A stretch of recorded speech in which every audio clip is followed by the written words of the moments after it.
The bloodiest conflict in Europe is into its third year, and the world is nowhere near totaling its cost or the humanitarian toll it has taken so far. Tens of thousands of soldiers have been killed on both sides, thousands of civilians are dead, and millions of Ukrainians have been forced out of their towns and cities.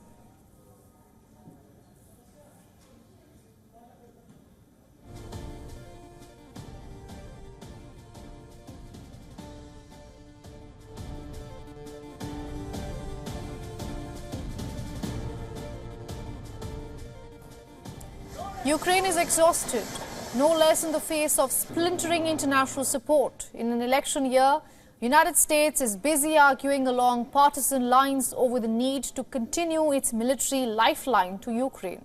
And even though Zelensky admitted that much of Ukraine's future depends on outside factors, and particularly the mood in Washington, D.C., a vital factor for Kiev is whether Western partners can match Russia's artillery production and supply. Now, Ukraine with its ammunition needs.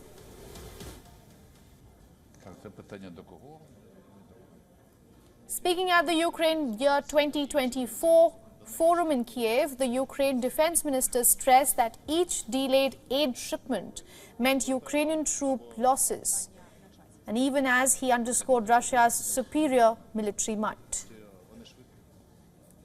Their economy is almost 2 trillion. They use up to 15% official and unofficial budget to the war, which constitutes over 150 billion US dollars. So annually, it's officially. So basically, whatever committed that doesn't come on time will lose people, will lose territories. Speaking a day after the second anniversary of Russia's invasion, Zelensky said that Russia is preparing a new offensive against Ukraine in late May or summer, but added that Kiev has a clear battlefield plan of its own. Russia will prepare counteroffensive actions in the beginning of summer or at the end of May. If they can, that is. They will prepare. We will prepare for their assault. Their assault that began on October 8 has not brought any results, I think. We from our side will prepare our plan and will counter their actions. The critical moments will be the elections in the United States, and only then we'll understand what will happen in regards to this war. With both Europe and the United States facing key elections this year, public opinion on Ukraine could prove decisive. However, doubts are voiced over Ukraine's ability to win the war. An example was witnessed at the recently concluded Munich Security Conference. 12 months ago, delegates radiated optimism about the prospects for Ukraine.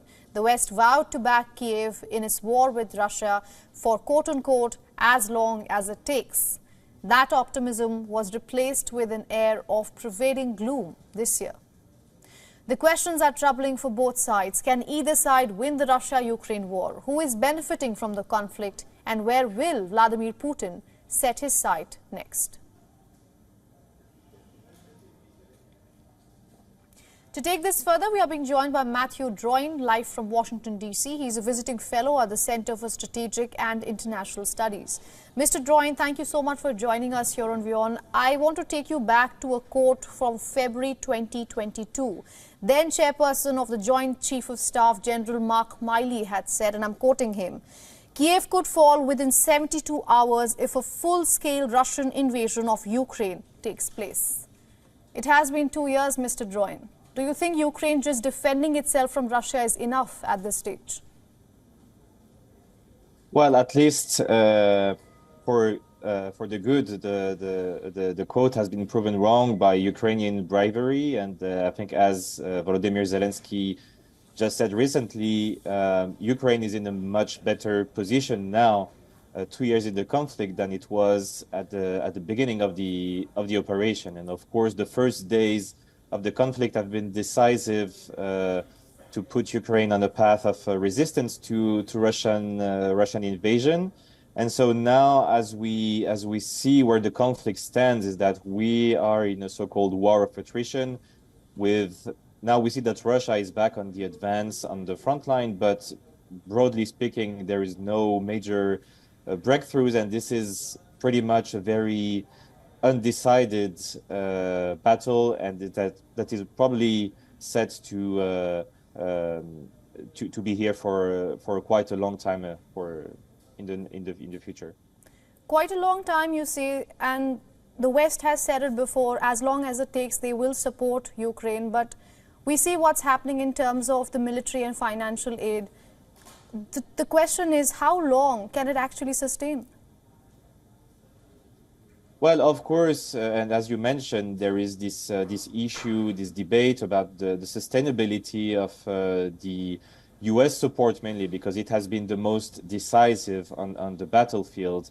And we're talking about 60 billions of dollars of military aid that is now withheld in the U.S. Congress. Right. And so the Europeans are doing their best to step up. The thing is that they have largely emptied their shelves, which were not so garnished due to years of underinvestment.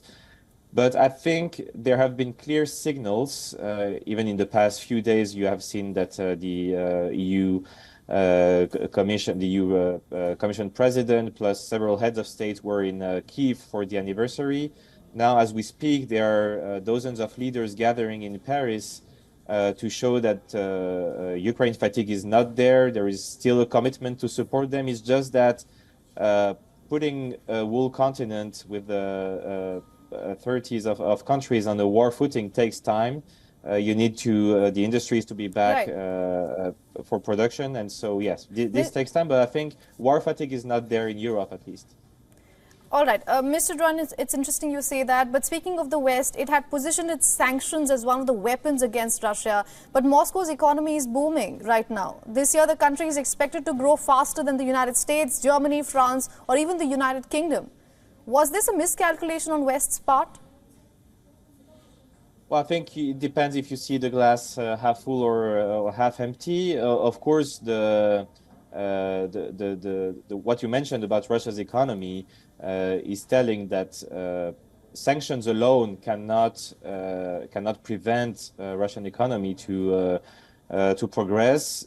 But let's figure out what would be the situation had the sanctions not been there. I mean, they certainly have had an impact on Russia military-industrial complex in getting some spare parts. So it definitely hampered the Russia war effort. But of course, it cannot stop Russian economy, broadly speaking. All right, Mr. Dron, thank you so much for joining us here on WION and getting us all those insights. Thanks for having me.